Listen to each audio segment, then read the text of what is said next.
Hi friends, उज्जवल ज्ञान YouTube channel में आपका स्वागत है। इस वीडियो में इस वीडियो में जीएस ज्ञान बिंदु जीएस एकेडमी के बिट्टू झा सर के द्वारा चयन किया गया बायोलॉजी के महत्वपूर्ण क्वेश्चंस को देखेंगे। फ्रेंड्स, इस वीडियो में जो है कि बायोलॉजी के महत्वपूर्ण क्वेश्चन को देखना है। तो फ्रेंड्स, पहला जो चैप्टर है वो है साइटोलॉजी। पहला चैप्टर क्या है? साइटोलॉजी, यानी कोशिका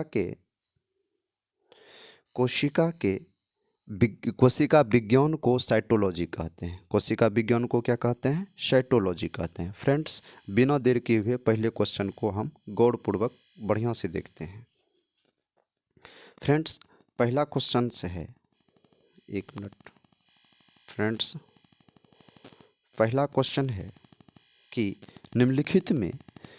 निम्नलिखित कथनों पर विचार कीजिए। तो आइए हम लोग विचार करते हैं। पहला क्वेश्चन है, कोशिका सजीवों की रचनात्मक एवं क्रियात्मक इकाई है।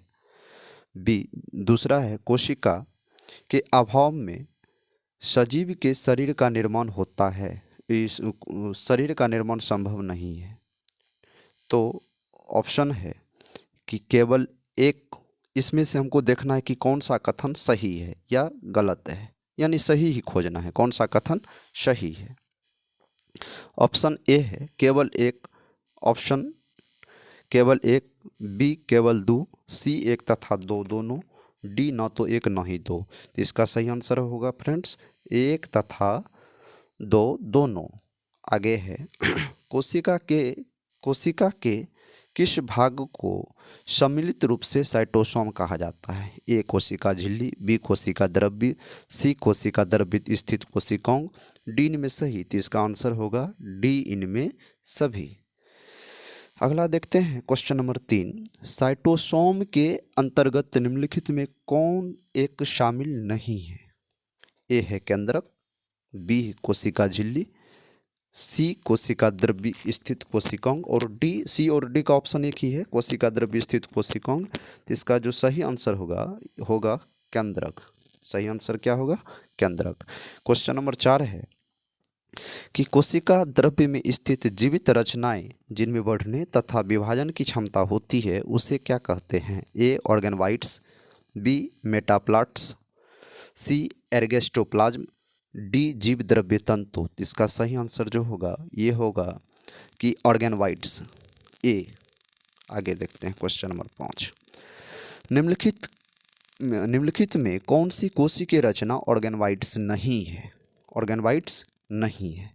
ए सेंट्रोसोम, बी राइबोसोम, सी ट्यूबुलस, ऑप्शन डी रसधानियों।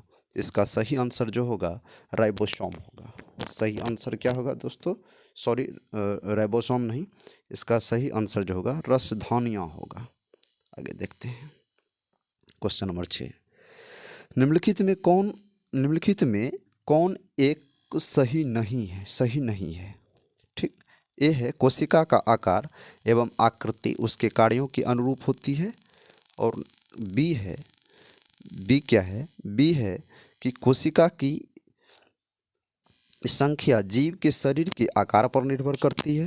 सी है अलग अलग रचना और अलग अलग कार्य करने वाली कोशिकाओं का समूह को ऊतक कहा जाता है। डी है कोशिका का अलग अलग आकार की होती है, यानी कोशिकाएं अलग अलग आकार की होती है। तो इसका सही आंसर होगा ऑप्शन सी। ऑप्शन सी जो है अलग अलग रचना और अलग अलग कार्य करने वाले कोशिकाओं का समूह को ऊतक कहते हैं। तो इसका सही आंसर क्या होगा? इसका सही आंसर होगा ऑप्शन सी। आगे देखते हैं क्वेश्चन नंबर 7, बहुत महत्वपूर्ण क्वेश्चन है दोस्तों, इसलिए ध्यानपूर्वक देखना जरूरी है।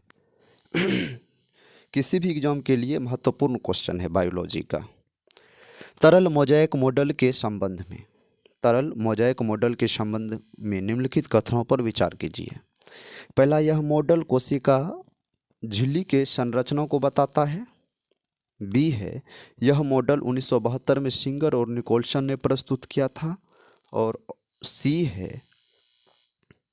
सी है, इस मॉडल के अनुसार कोशिका झिल्ली की संरचना में दो फॉस्फोलिपिड अणुओं के परतों के बीचों बीच में गोलाकार प्रोटीन रहता है। तो इसका जो ऑप्शन ए है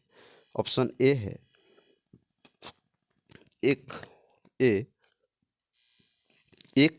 बी 1 और 2, सी केवल 2, डी 1 2 और 3। इसका सही जो आंसर होने वाला है, सही आंसर क्या होगा बताइए, आप लोग कमेंट कीजिए।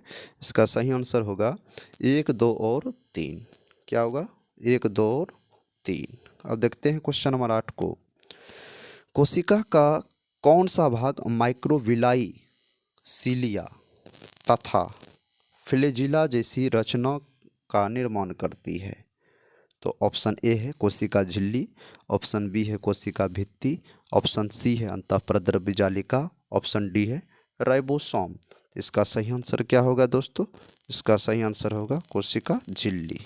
क्या होगा? कोशिका झिल्ली। आगे देखते हैं परासरण की क्रिया किसके द्वारा संपन्न होती है? परासरण की क्रिया किसके द्वारा संपन्न होती है? तो ए है कोशिका झिल्ली, बी है कोशिका भित्ति, सी केंद्रक, डी ए तथा बी दोनों। इसका सही आंसर क्या होगा? इसका सही आंसर होगा ए कोशिका झिल्ली। इसका सही आंसर क्या होगा? ए कोशिका झिल्ली। आगे देखते हैं क्वेश्चन नंबर 10, जो कि ये मेरा लास्ट प्रश्न होगा। कोशिका अंगक राइबोसोम के संबंध में, कोशिका अंगक राइबोसोम के संबंध में कौन सा एक कथन सही नहीं है? ध्यान रखेंगे, क्वेश्चन को ध्यान से पढ़ेंगे। इसमें कह रहा है कौन सा एक कथन सही नहीं है। मोस्ट इम्पोर्टेंट क्वेश्चन के अंतर्गत ये आता है। तो देखते हैं, पहला है राइबोसोम 2 प्रकार के होते हैं। पहला है 70S राइबोसोम तथा 80S राइबोसोम। 70S राइबोसोम तथा 80S राइबोसोम आप लोग को पता ही होगा, नहीं पता होगा तो आप कमेंट करेंगे, दूसरी वीडियो में इसके बारे में जानकारी आपको दे दिया जाएगा।